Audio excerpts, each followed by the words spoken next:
আসসালামু আলাইকুম। সবাইকে শুভ বিকেল। বিকেলবেলা ৩টা ৩:৩০ বাজে, প্রায় ৪টাই বাজে। আমরা এখন বের হচ্ছি। আমরা এখন দিয়াবাড়িতে যাব, নার্সারিতে, এবং দিয়াবাড়িতে একটু ঘোরাঘুরি করব এবং নার্সারিতে কি কি গাছ আছে সেগুলি দেখব এবং আপনাদের সাথে শেয়ার করব। তবে চলুন, এই যে আমরা দিয়াবাড়ি চলে এসেছি। এই যে আমরা দিয়াবাড়িতে চলে এসেছি। একটা নার্সারিতে ঢুকলাম। আমরা যেসব গাছ খুঁজতেছিলাম সেগুলি পাচ্ছিলাম না। এই বাগান বিলাসটা খুব ভালো লেগেছিল, কিন্তু এটা অনেক বড় ছিল। এত বড়টা নেওয়ার ইচ্ছা নেই। আর ছোট বাগান বিলাসও খুঁজতেছিলাম, কিন্তু পাচ্ছিলাম না মন মতো। এখানে অনেকগুলো গাছ আছে, সবগুলোর নামও আমি জানি না। এই যে কত সুন্দর গাছ, ফলের গাছ। আমি সব ভিডিও করছিলাম, ভাল লাগছিল। এখানে অনেক রকম গাছ আছে, ফলের গাছ আছে, ফুলের গাছ আছে। এই যে একটা ডালিম গাছ, এটা হয়তো দেশি ডালিম, আনার না, ছোট সাইজের ছিল। এখানে অনেক দেশীয় গাছ আছে, দেশীয় ফলের গাছ। এই যে একটা বাগান বিলাস, আমরা, তারপরে পেয়ারা। এই বাগান বিলাসটাও ভালো লেগেছিল। তো ঘুরে ঘুরে দেখছিলাম। এই যে জবা ফুল একটা নেওয়ার চিন্তা ভাবনা আছে। আমি গত সপ্তাহে যে জবা ফুলের গাছটা নিয়ে এসেছিলাম, সেটা দুর্ভাগ্যবশত গাছটা শুকিয়ে গেছে। গাছটা এখন আর নেই। তো এর জন্য চাচ্ছিলাম আরেকটা গাছ নিব। জানি না সেটাতে কি প্রবলেম ছিল, সেটা গাছটা একদম শুকিয়ে মারা গেছে।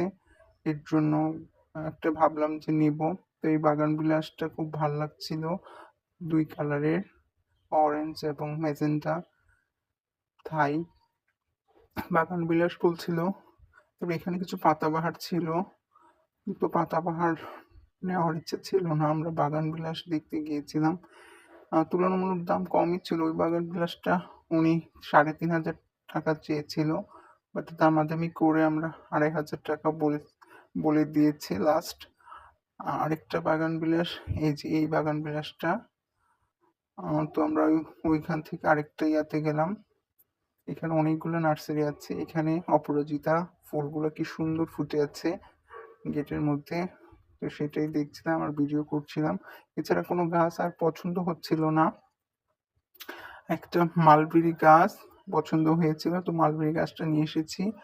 আর কিছু এখানে ইনডোর প্লান্ট আছে, কিছু হ্যাঙ্গিং দেখতেই পাচ্ছেন।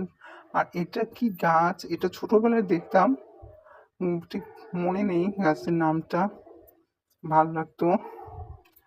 এই যে এটা আরেকটা নার্সারি। এই নার্সারিতে কিছু গাছ পছন্দ হয়েছিল, কিন্তু নার্সারিতে লোক ছিল না, এর জন্য আর নেওয়া হয়নি। এখানে একটা বিশাল বড় একটা কদম ফুলের গাছ, সাথেই বউবাজার। তো এখন বিকেল হয়ে গেছে, আসরের আজান শেষ হয়েছে। তো এখানে আশেপাশের থেকে অনেক টাটকা শাকসবজি এবং মাছ নিয়ে আসা হচ্ছিল। তো এখানে লোকও বাড়ছিল আস্তে আস্তে। বিকেল হয়ে গেছে, আস্তে আস্তে লোকও বাড়ছিল। এখানে অনেক টাটকা শাকসবজি ছিল। আর এই যে রাস্তার 2 ধারে কাশফুল, এখনো সময় হয়নি। তারপরে এই যে প্রথম কাশফুল এই সিজনের, তো সেটাও আমরা ভিডিও করে নিলাম। তারপরে আমরা গাছ কেনাকাটা শেষ করে আমরা এখানে বউবাজার স্ট্রিট ফুড ছিল কিছু, সেখানে চলে গিয়েছিলাম ফুচকা খাওয়ার জন্য। আমরা খুঁজতেছি, যেহেতু এখন মাত্র 5টা বাজে, এখন মাত্র ওনারা দোকান টোকান খুলছে এবং শুরু করছে। যত সন্ধ্যা হবে, সন্ধ্যার দিকে অনেক জমজমাট থাকে। এই যে আমরা এখানে একটা পানিপুরির দোকান পেয়ে গিয়েছি, তো আমরা এখান থেকে পানিপুরি খাবো। এই যে আমরা বসেছি পানিপুরি খাওয়ার জন্য। পরিবেশটা অনেক শান্ত এবং ঠান্ডা পরিবেশ ছিল। তো বিকেলবেলা ভালোই লাগছিল। এখানে অনেকগুলো স্ট্রিট ফুড আছে, তো সেগুলো এই যে এখান থেকে পানি নিয়ে নিয়ে খেতে হয়। এখানে নাগা টক আছে, পুদিনার টক আছে, তারপর কাসুন্দি টক আছে, মিষ্টি টক আছে। তো বিভিন্ন পদের টক দিয়ে এখানে দাঁড়িয়ে দাঁড়িয়ে খেতে হয়। যে আমার ভাইরা খাচ্ছে সুন্দর করে নিয়ে নিয়ে, আর আমি এখানে বসে পড়েছি। নিয়ে ওদের খাওয়া শেষ হলে আমি খাবো। এই যে পানিপুরি টক নিয়ে এসেছি বিভিন্ন রকমের। এখন এখানে আবার মটকা মানে তন্দুরি চা, তো সেটার ডিটেলসটা আমি আপনাদের সামনে এই যে ভিডিও করে দেখাচ্ছি কিভাবে তন্দুরি চাটা প্রস্তুত করা হয়। দেখতেই পাচ্ছেন কি সুন্দরভাবে তন্দুরি চাটা বানানো হচ্ছে। চায়ের টেস্টের কথা না হয় নাই বললাম, বাট এটা দেখতে এবং এই প্রসেসিংটা খুব ইন্টারেস্টিং ছিল।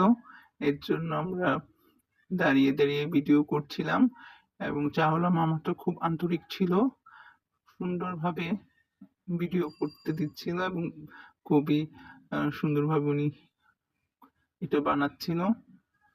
তো এই যে দেখুন কিভাবে তন্দুরি চাটা প্রস্তুত করা হচ্ছে।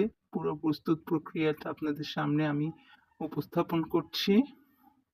আজকের ভিডিওটা যদি ভালো লাগে তাহলে অবশ্যই লাইক, কমেন্ট, শেয়ার এবং সাবস্ক্রাইব করবেন। এই যে চা হয়ে গেছে, এখন বাসায় চলে যাচ্ছি। আর আমাদের আজকের ভিডিওটা কেমন লেগেছে অবশ্যই কমেন্ট করে জানাবেন। আপনাদের কমেন্টের অপেক্ষায় থাকবো।